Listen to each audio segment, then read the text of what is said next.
তো হ্যালো বন্ধুরা, সবাই কেমন আছো? আশা করি ভালো আছো। আমিও খুব ভালো আছি। তো তোমরা নিশ্চয়ই ভাবছো ব্যাগ ট্যাগ গুছিয়ে কোথায় চললাম আমরা। তো এখন আমরা যাচ্ছি শিলিগুড়ি জংশন, কারণ আমার হাজব্যান্ড বাড়ি যাচ্ছে নদিয়াতে, মানে বেথুয়াতে। তো সেখানে বাসে তুলে দিতে যাচ্ছি। আর সেখানে রনও আসবে, আর তারপর আমি রনদের বাড়ি চলে যাব। তো দেখো, আমি এখন যাচ্ছি শিলিগুড়ি জংশন, যেখানে কৃষ্ণনগরের বাসগুলো দাঁড়িয়ে থাকে। তো আমাদের এমনিতেই অনেকটাই লেট হয়ে যাচ্ছে, মানে টাইম পার হয়ে যাচ্ছে, তবুও বাসটাকে দাঁড় করিয়ে রেখেছিলাম।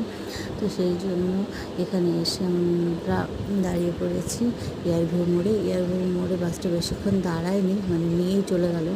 ওঠার সঙ্গে সঙ্গেই বেরিয়ে গেছে, কারণ বাসটার অনেকটাই লেট হয়ে গেছে আমাদের জন্য। তো তারপর আর আমি আবার রনদের বাড়ি চললাম। তো আমরা এখন বাড়ি যাচ্ছি। তোমরা আরও ভিডিওর জন্য পাশে থেকো। বাই।